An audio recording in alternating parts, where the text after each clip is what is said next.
Welcome everybody to this SWESIF seminar on biodiversity, mapping your investments.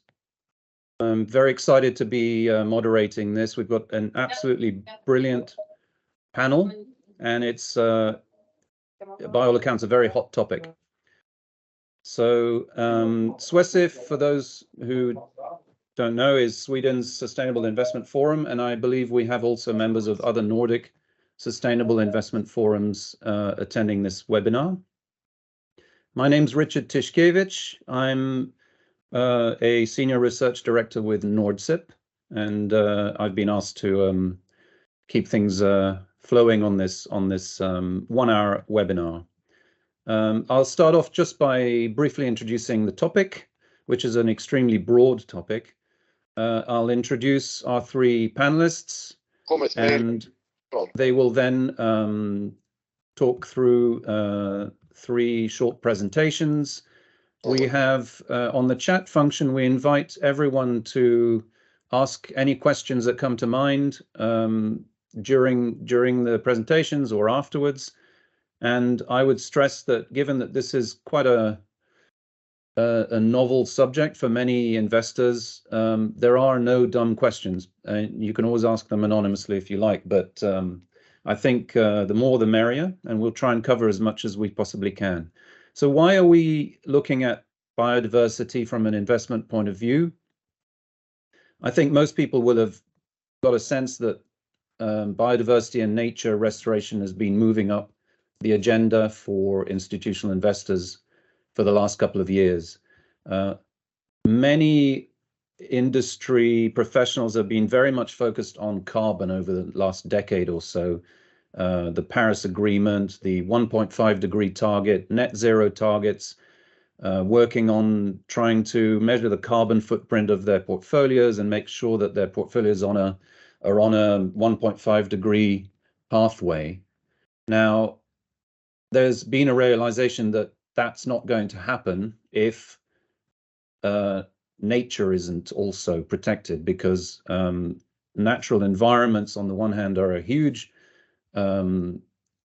mitigation against the climate crisis. They're a huge carbon sink. They are also protection against some of the effects of the climate crisis. And also the world's economy depends on ecosystem services that are rapidly declining and haven't really been accounted for. So last year there was a big COP15, which was held in Montreal, which culminated in a global biodiversity framework, which is known as the Kunming-Montreal Global Biodiversity Framework.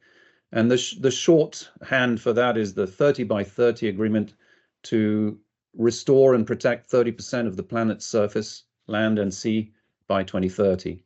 Now, of course, that will then trickle down into regulations and reporting requirements and all kinds of things, as well as generate risks and opportunities for investors. So that's really where we are.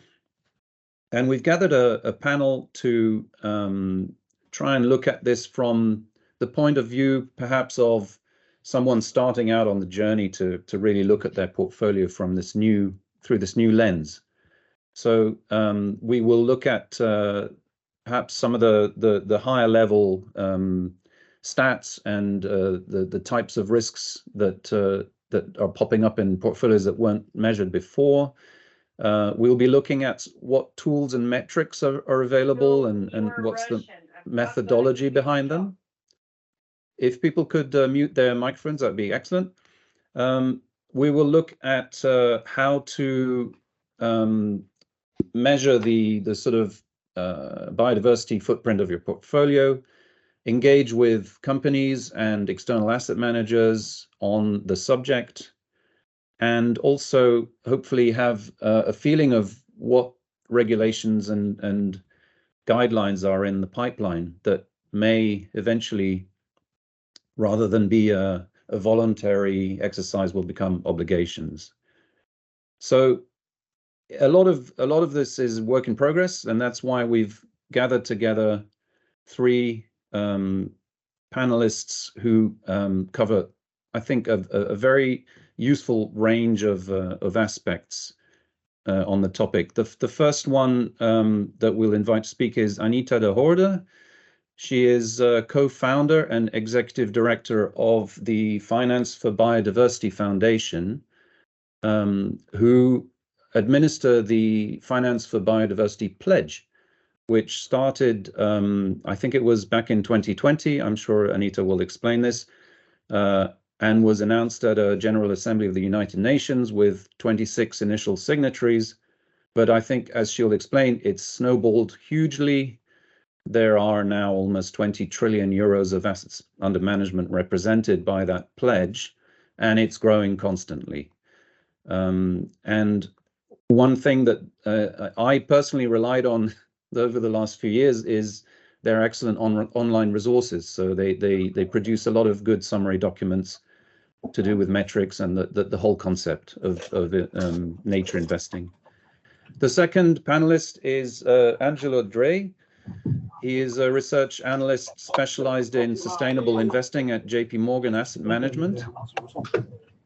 And Angelo is particularly well placed to talk to us today because he co-authored very recently a recently published paper with Sweden's AP4, the fourth Swedish state pension fund, looking at all the aspects of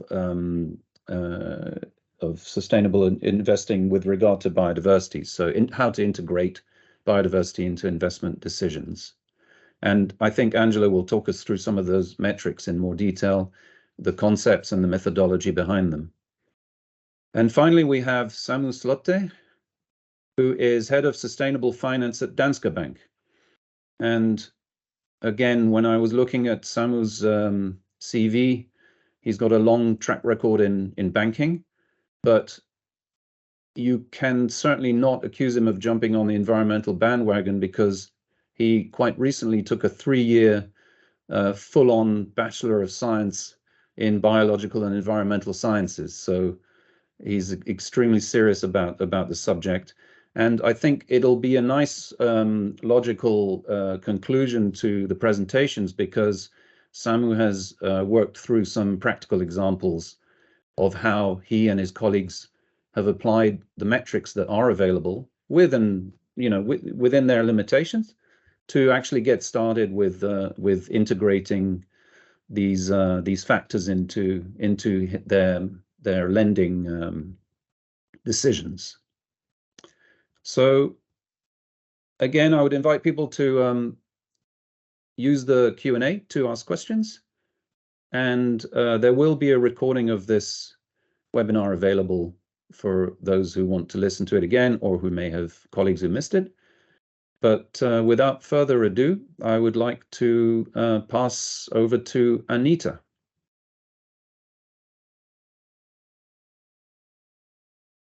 Thank you, Richard, and thank you for the kind introduction. I'm trying to share my slides. I hope it's now pending.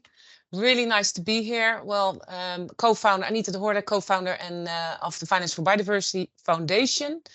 As Richard mentioned, we were co-founded in 2021 after we launched the pledge, and I will take you through some biodiversity nature definitions, some work on the drivers, the key drivers. What does it mean, biodiversity compared to biodiversity and nature? Take you through the GBF, Global Biodiversity Framework, and then take you through some information on the Finance for Biodiversity Pledge. So let me start off with biodiversity and nature. Let's start with the definition. What's the difference? Well, in this picture, I stole from the CBD website. It says it all. Nature is all life on Earth, and together with geology, water, climate, and all other components that comprise on our planet. But without biodiversity, nature is not living. So nature needs to include species, ecosystems. And perhaps, this picture shows it all. Truly understand the importance of biodiversity is to try and imagine what nature looks like without biodiversity. And that's exactly the problem that we're facing at the moment. So you all know the report, you have seen it. Maybe you heard about IPBES, the Intergovernmental Science Policy Platform. So that's the IPCC on biodiversity. 1 million animal and plant species are threatened with extinction, and that's the reason why we need to act now. 75% of the land-based environment and 66% of the marine environment has been altered by human actions, is disappearing. And this is leading to a big global environmental crisis. This is also seen in reports like World Economic Forum, biodiversity and ecosystem services decline is one of the biggest risks economically as well. And that's why, it's an important topic for you as investors, as financial institutions. I go to the next slide. You see what does it mean and what kind of elements are within the biodiversity loss. And as you can see at these pictures, what IPBES identified were 5 key drivers, direct drivers, indirect drivers, but also pressures that is declining, and how we can calculate why, and that is also needed in all the metrics that are developed at the moment, and all the data that is collected on land use change, sea change, direct exploitation, climate change.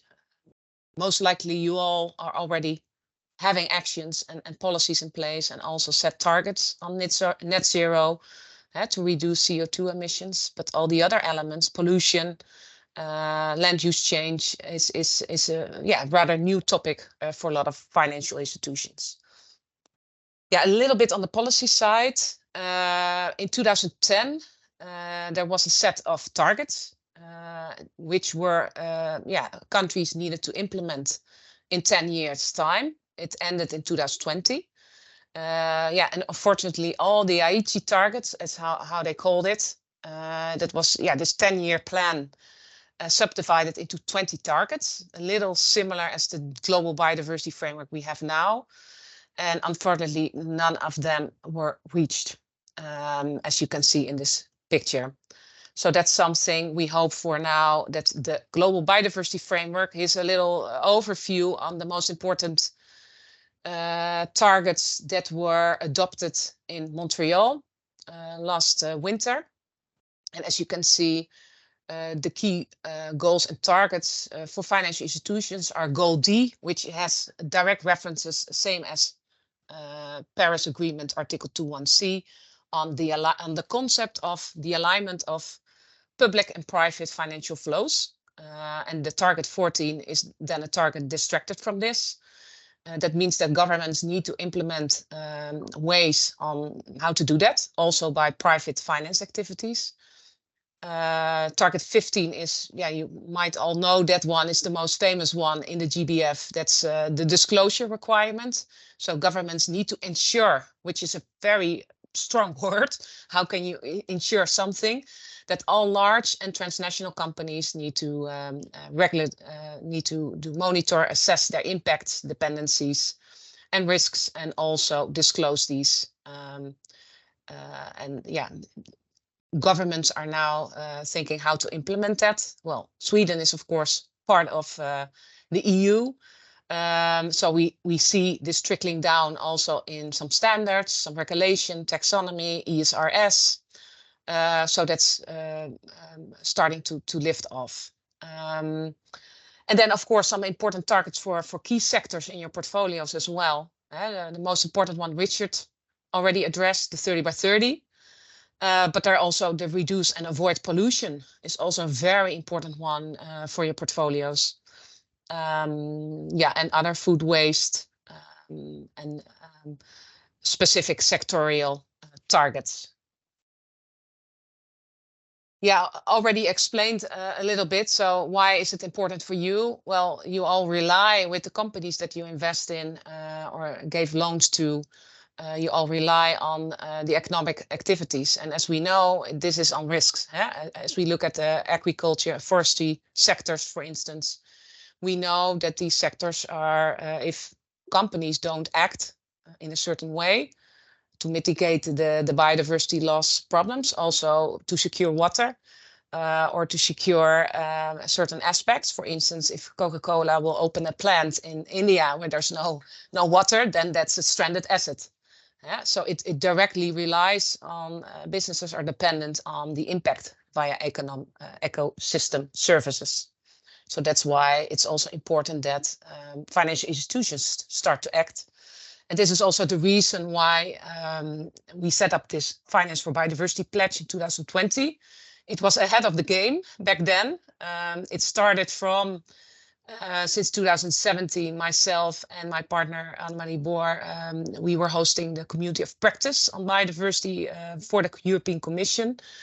And for a couple of years, we developed knowledge on how to measure biodiversity. What is it? How important is it for your portfolios? And at a certain point, we decided more action is needed. Also with COP15 ahead, back in the days.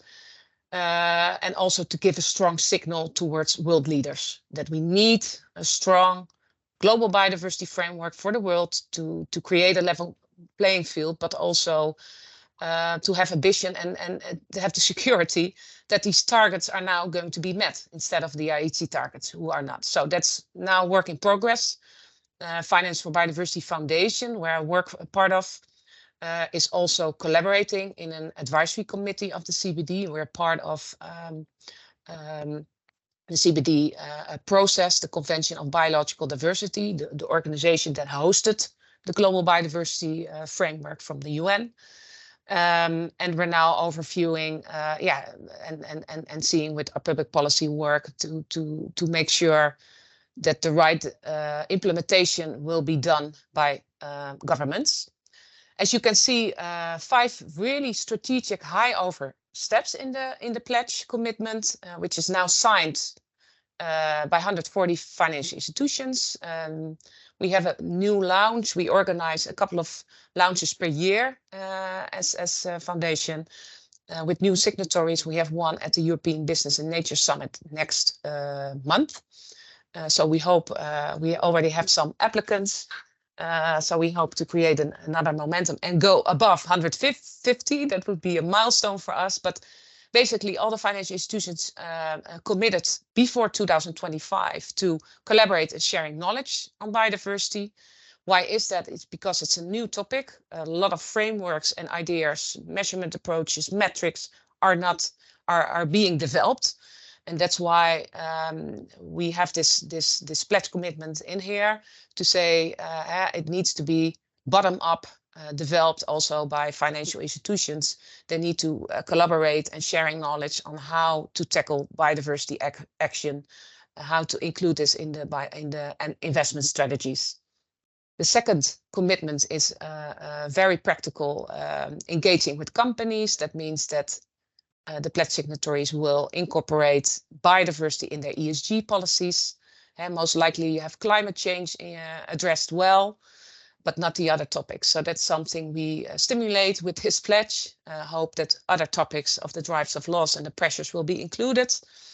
And then also that you will start engaging with companies that are systemically important on nature. We know which ones there are. I will tell a little bit about that later. Then assessing impact. That's a challenge for everyone. We also keep it very strategically. It's up to the signatories on what kind of tools or measurement approaches are being used, as long as investors or financial institutions look at their portfolios and assess the impact. That can be very high over at the beginning with Encore or other tools, and then deep down into the risky parts, risk sectors, and also risky companies within these risk sectors. And then the fourth one is setting targets. That's the most difficult one because there's not a framework yet. We have the GBF, the Global Biodiversity Framework, but it's not applicable for financial institutions. So this is something we're also developing as Finance for Biodiversity Foundation together with Science Based Targets Network. So we are developing at the moment a guidance with investors for asset managers and asset owners. And we are collaborating with UNEP-FI, streamlining our approaches for banks as well. And then the fifth step report publicly all these steps. It looks easy. You can start right away. Although also, if you don't sign up the pledge, we stimulate, of course, that you take these steps and just get started. We know that's a lot of in the development, but don't wait. Please, there are 140 financial institutions that already are doing so, really willing to share their best practices. We have a lot of materials. I will go into that. 140 signatories. Yes, this is a little bit insight on what we do. So besides signing the pledge, which you can just do or follow the steps, you can also decide to become a member of the foundation, which means we are collaborating within working groups, which comes together 5-6 times per year, also linked to the pledge commitments. The goals of these working groups is really sharing knowledge and best practices, but also how do you say that? Follow the developments, because it's going fast at the moment on biodiversity, following the developments, being on top, being part of the developments within these areas. We have a couple of subgroups which we're stimulating collaborative actions. For instance, one of the programs that came out of the engagement with companies groups was Nature Action 100. That's a collaborative engagement program for investors that we had the honor to set up with the foundation. And we now are bringing it forward together with partner organizations, Ceres and IGCC and Planet Tracker. In the subgroups, there's more collaboration on publications, on really consultations, all kinds of actions. Impact assessment will go into it a little bit. We're following the measurement tools, following TNFD as a knowledge partner, contributing to the metrics that are now launched in September. In the new, in the recommendations, the final recommendations. And then target setting. Yeah, that's our biggest challenge this year. Already told a little bit about that.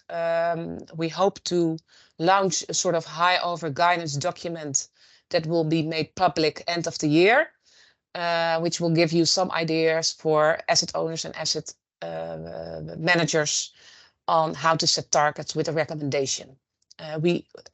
To give you a little bit idea which direction this goes, we will take an approach which is similar as the net zero framework. So we're looking at portfolio reference targets, we're looking at engagement targets, and we're looking at more company level targets.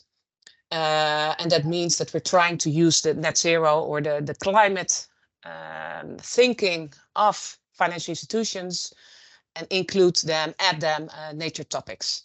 And we're now developing the sectorial pathways. So we identified sectors, key sectors, and then looking at response metrics for these sectors. So that's how we're building it up, bottom up. And then we have a very excited new working group, which is on positive impact, which more looks at frameworks, how to look at restoration, conservation, sustainable use of nature as an investor. And also look at solutions like blended finance and other solutions that will start now. A little deep dive in the measurement approaches, because I can imagine if there's some among you that never heard about footprinting tools. So there are two ways to measure and to look at the developments of the companies in your portfolios. One is, of course, disclosures. But unfortunately, the companies are not disclosing accurate on biodiversity yet. So we need to look at other measures as well. And that's where footprinting tools came in place.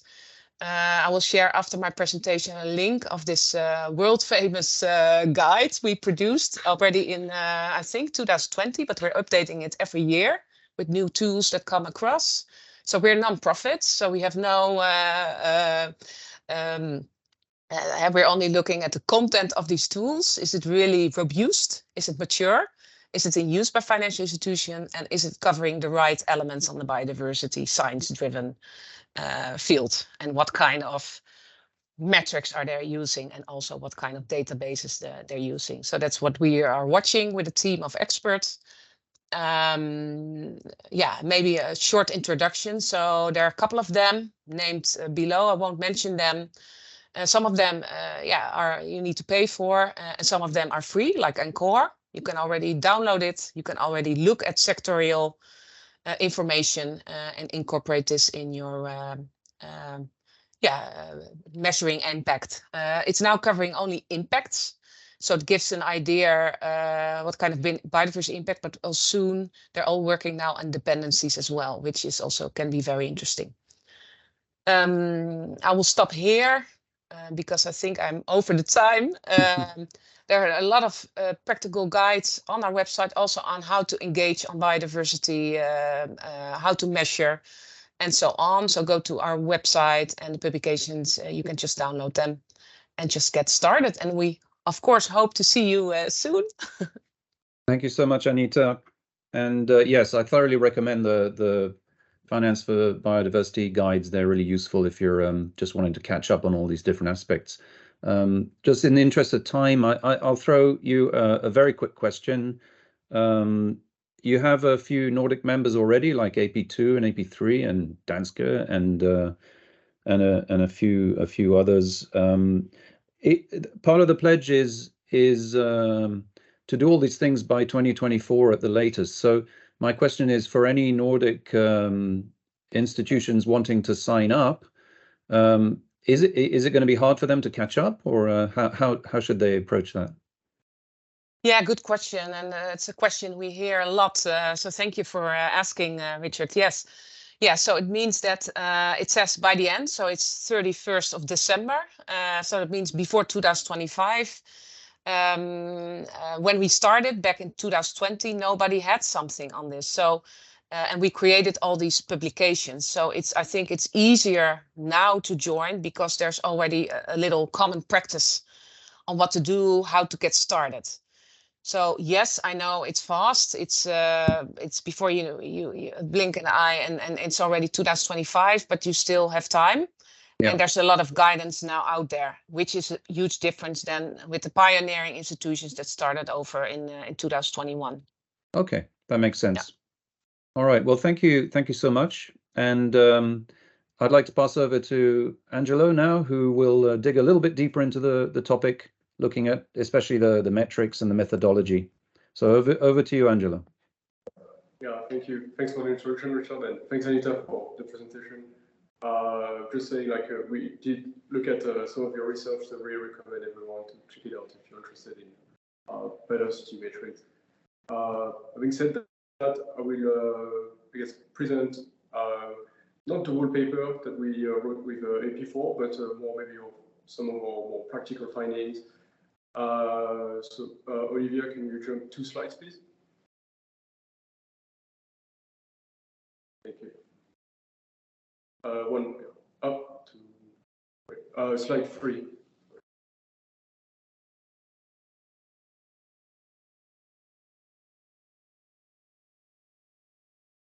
Yeah, perfect. Okay. Yeah, this one. Thank you. Yeah, so we published earlier this year the very boring title, Integrating Biodiversity into Investment Decisions. We have a few key findings. So unfortunately, we think that the tools, the data landscape is just not mature enough for systematic investing. I will tell you why we cared a lot about the systematic approach after. But still, I think the whole landscape can be a bit overwhelming. You have a lot of tools, a lot of data sets. So we still try to add value by, I guess, classifying the different types of solutions that exist, and maybe suggest some starting points depending on your background, your asset class, if you're an asset owner or asset manager, and so on. And link to our first finding about maybe a lack of usage. We noticed that speaking to third party like brokers, also clients, we noticed that unfortunately there's a lot of people that are just kind of waiting for some of these regulations to kick in. It's true that the disclosures are not so great right now, but you know, like the efforts of Anita and people like her is definitely pushing things in the right direction. So let's move to the next slide, please. So just starting with a couple of definitions. Oh, sorry, Olivia, next slide, please. So I won't go in details, but what is biodiversity loss? I guess the one-line version is just a decline of variety of species in an ecosystem. Anita already said why it's important. There's this figure coming from the OECD saying that roughly 40%, half of the global GDP is relying on natural capital, which is a very linked topic, natural capital and biodiversity. I mean, usually if you have like healthy natural capital, biodiversity has more chances to grow healthily. But just for the purpose of this research, we need to clarify what is biodiversity investing.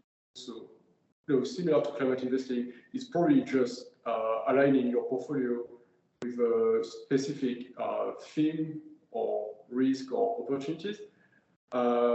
In this case, we focus on risk. Of course, you could do biodiversity investing by investing in the solution providers. But what we wanted to see is that is there a way, kind of like similar to carbon metrics in climate? Do we have an equivalent for biodiversity loss? And so we wanted to see if we could easily flag companies in our portfolios that are maybe more exposed to regulatory changes or supply chain disruptions. Next slide, please. So, yeah, restating it. So this is the central question of the paper, assuming that CO2 emissions are like the central metric, to get the holy grail, the main tool in climate investing. What is the equivalent in biodiversity investing and for measuring biodiversity risk? Next slide, please. So I think a good starting point is obviously to just compare what you have on the climate side. There are many years of expertise that have been put into before getting the tools we have today. So it's interesting to compare the two and see where I guess some of the metrics that exist for biodiversity will fit or not.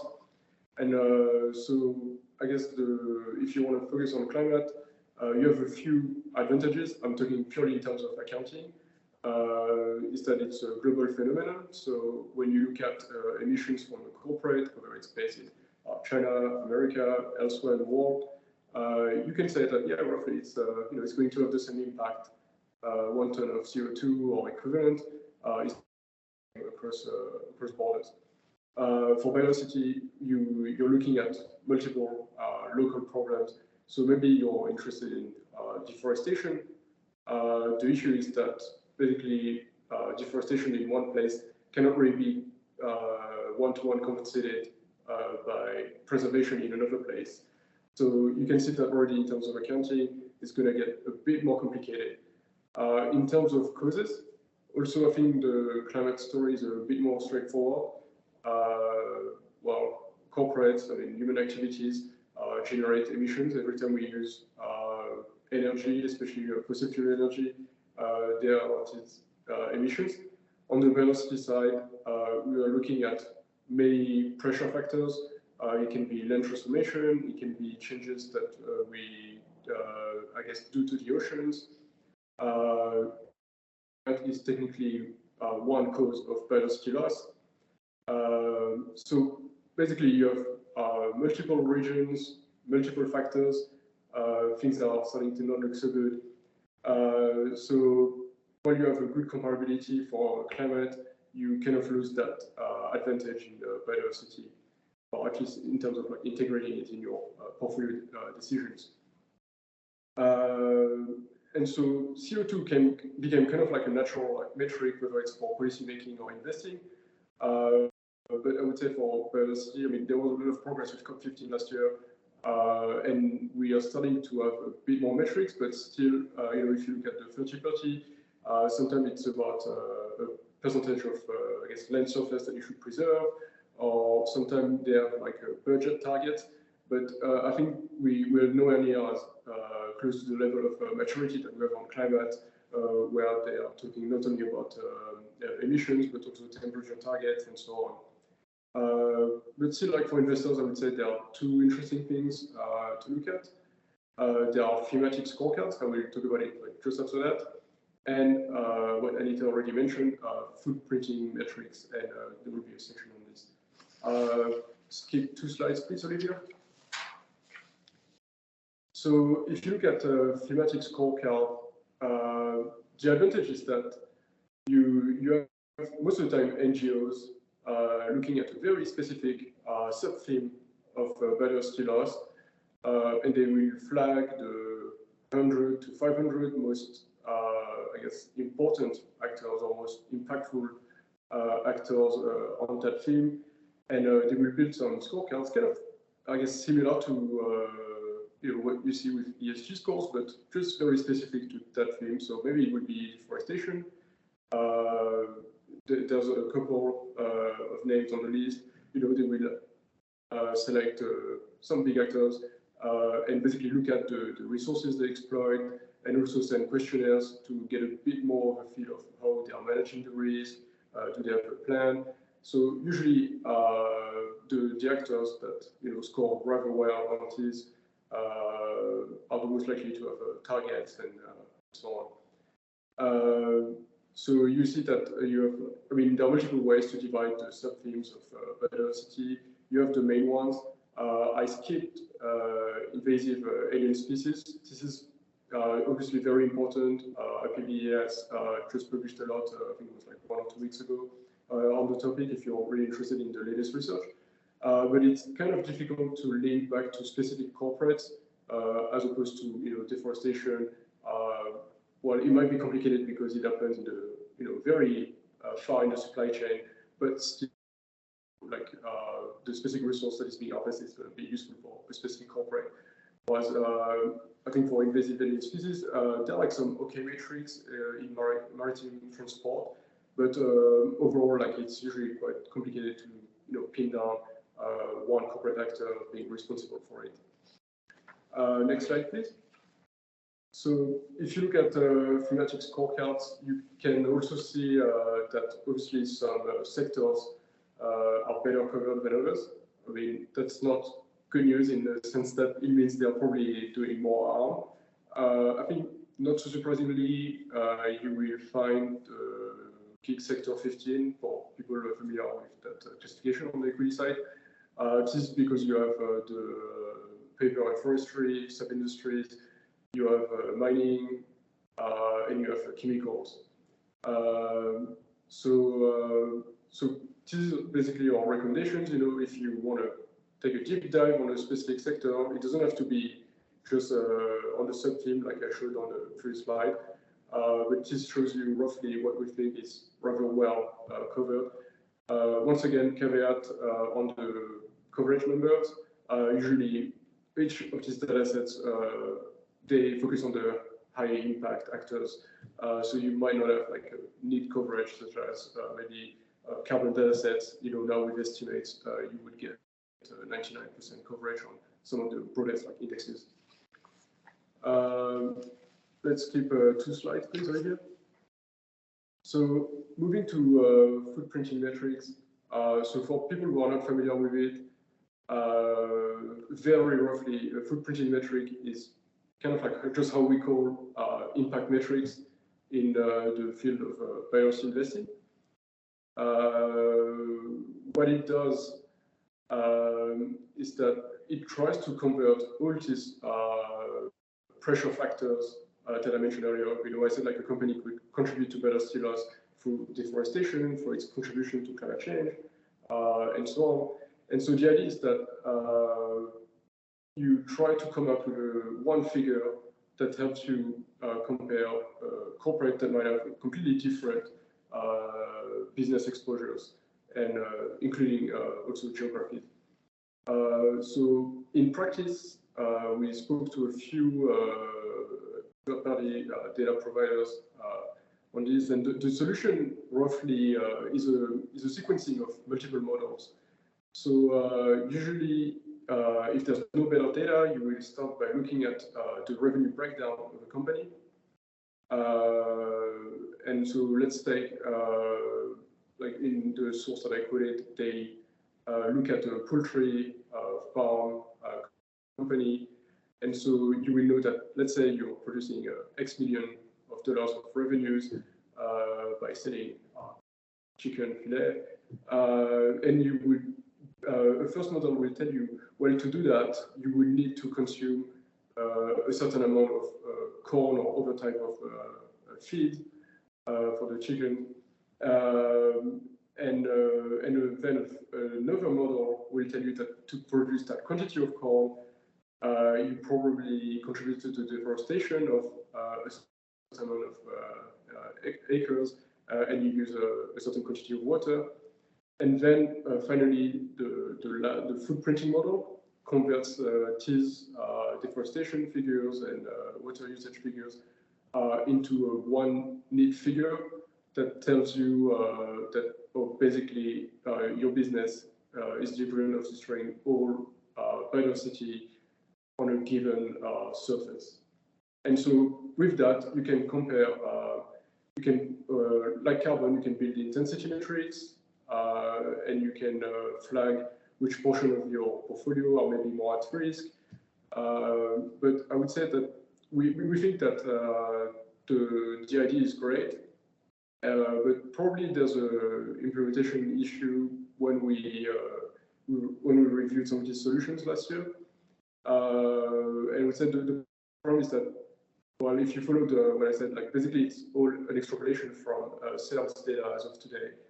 Some of the vendors are working on actually putting like the real, deforestation figures coming directly from disclosures, but it's just the disclosures are not there yet to have a qualitative tool. And so when you extrapolate only from sales data, the problem is that you cannot really discriminate between two companies that are being active in the same business sector. So I get the example of a poultry farm.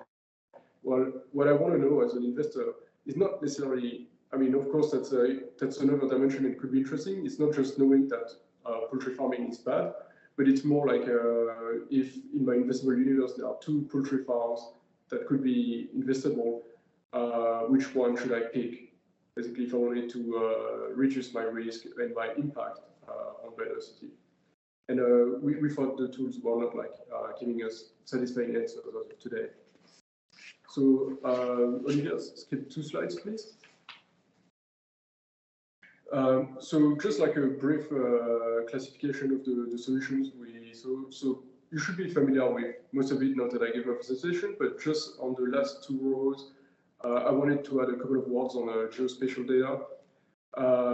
So some solutions are basically specialized on satellite imagery and try to quantify very clearly like your deforestation, and you can do this on like multiple subthemes of biodiversity. And as of today, it's more used for like corporates that try to demonstrate that a specific project is not as bad as maybe investors think it is or stakeholders. But some of them are like basically scaling up so that it can be used in footprinting solutions or other solutions. And also remote sensing, it's there are like some interesting like development beyond satellite imagery. Some people use a microphone and so on. There's a scalability issue, but just flagging for interest. Yeah. Sorry, just in interest of time, let's move to the next slide, please, Olivia. So put briefly, we really like thematic scorecards. We think there's a lot of information that is actually not available elsewhere. Most of it is free, and although the coverage is not perfect, you will get good data on the biggest actors. For footprinting models, I spent quite some time and said basically my issue with it today, but definitely we are looking into just providers integrating more like data such as satellite imagery or something else, and leveraging the disclosures to get better tools. And unfortunately, we think that most investors are waiting. I know there's more and more like development on this. I think there's the figure of like 1 billion of AUM in biodiversity funds floating around, but 1 billion is very tiny if you compare to climate. So yeah, something we are watching closely and hope to spend more time and more thoughts on. Thank you, everyone. Sorry, I hope I didn't take too much time from Sam. That's great, Angelo. I think it's really hard to. This is such a rich and varied topic. It's quite hard to keep it to a short presentation. And again, in the interest of time, I'll give you what's probably a really complex and deep question, and about 30 seconds to answer it. But as these metrics progress, I mean, do you think that ultimately all the important aspects of biodiversity and nature can be captured in these metrics? And also, is there not just there are just some parts that have to be left to governments or philanthropy to deal with because they can't be made investable? I think it's perhaps impossible to answer that question in 30 seconds, but yeah. Sorry, so I feel like there's almost two questions about the completeness of the solutions. I think that we are definitely making a lot of progress, and I could see the footprinting metrics being like a tool that everyone uses, kind of like similarly to like CO2, and to say, oh, okay, this is my exposure, this is my portfolio. Look how I not decarbonize, but the biodiversity lost my portfolio. And I think we will get probably to a satisfying enough like point soon. And it might have been a bit critical of some of the solution providers, but like a lot of them have like some clear development like map, and they know what else is missing, and we're working with some of them to make it better. As to whether it should be the area of the governments or philanthropy, yes, probably to some extent. I mean, I think it's a bit complicated, like the whole question about whether it's investors or government when it is a very regulated field. Like a lot, like I said, like the risk that we're trying to hedge is both regulatory and supply chain, but they're kind of like intertwined. It's not like you can just focus on one and probably the other.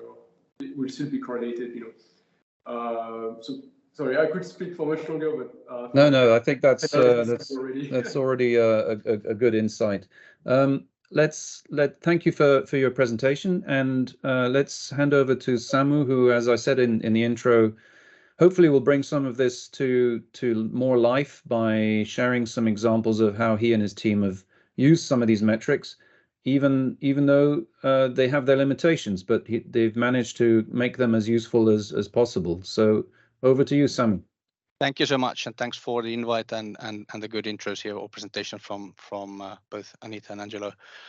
Yeah, so briefly talking about how we've gone about assessing our lending books, and I of course understand that a lending book might be different from an asset owner or an asset manager, but there are perhaps some learnings that could be of inspiration also to others when going about and starting with the biodiversity impact assessments. And Anita covered already very well the Finance for Biodiversity pledge. We've also signed up to it. Gives us more structure and also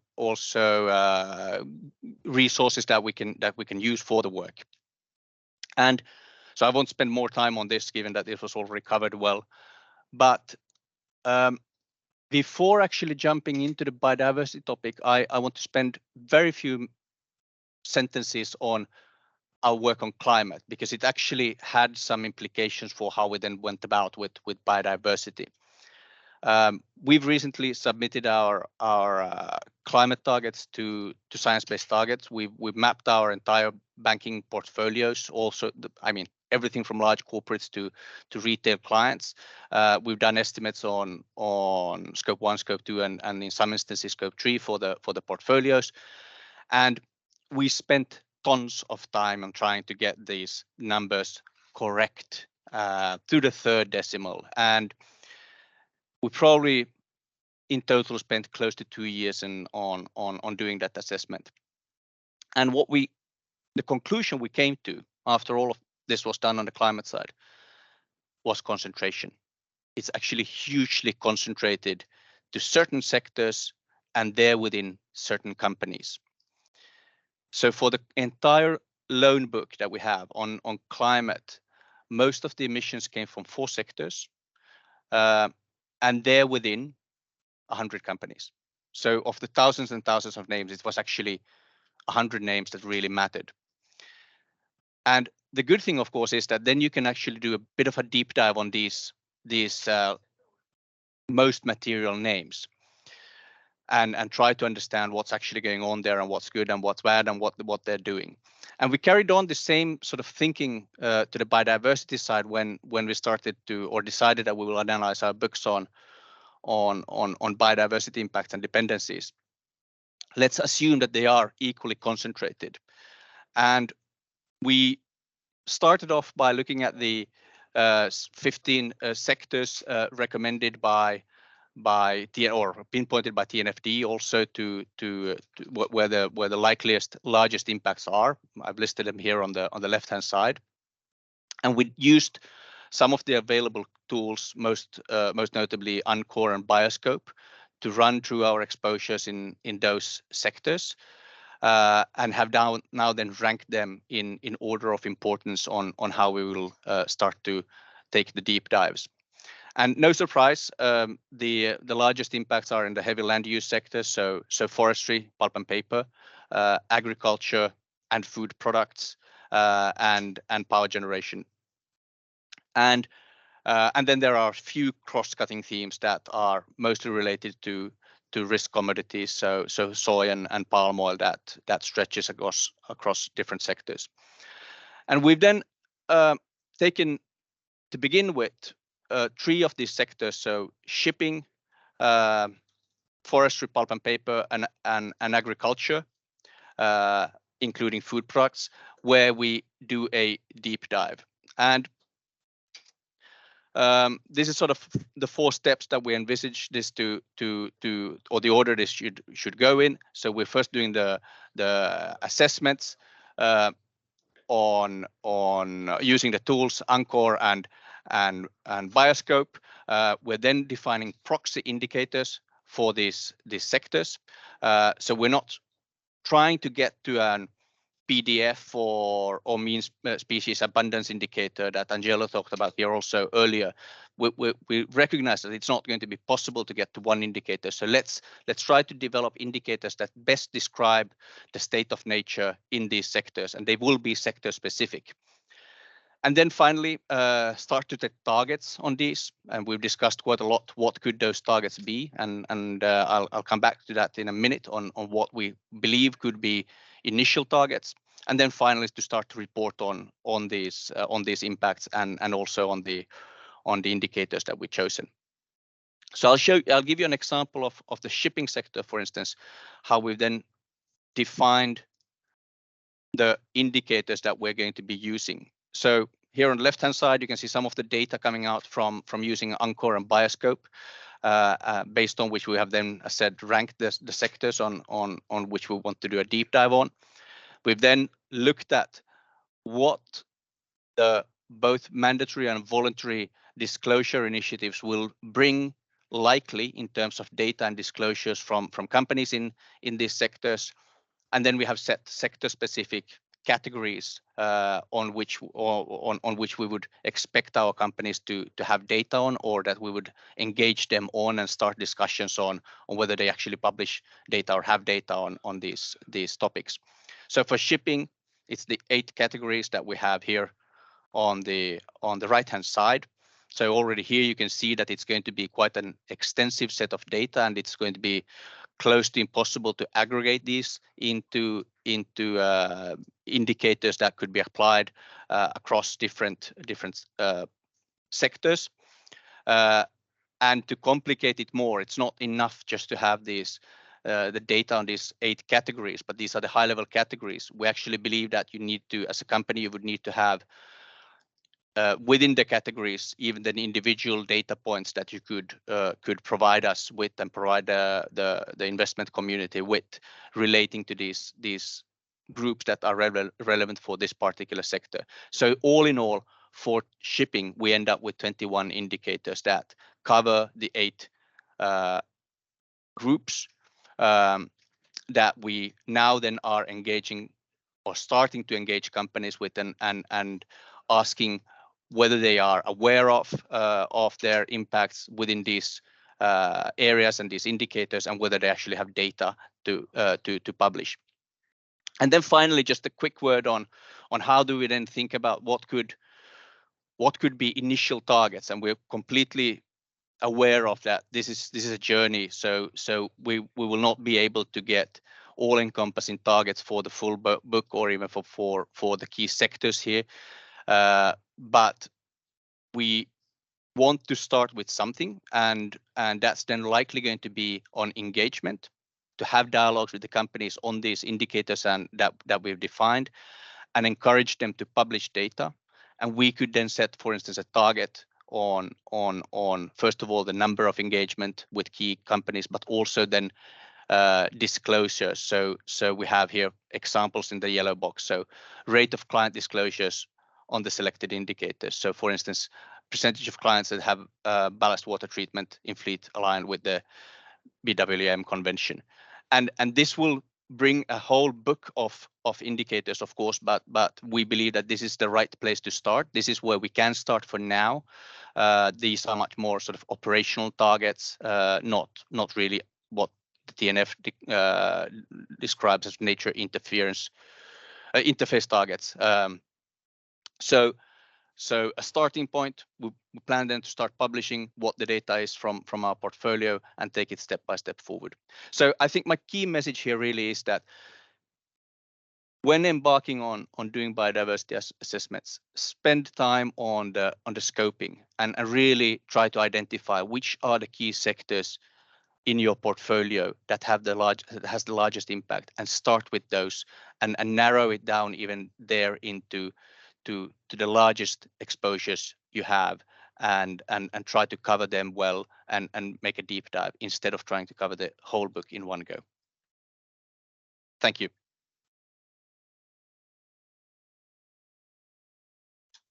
Thank you, Samu.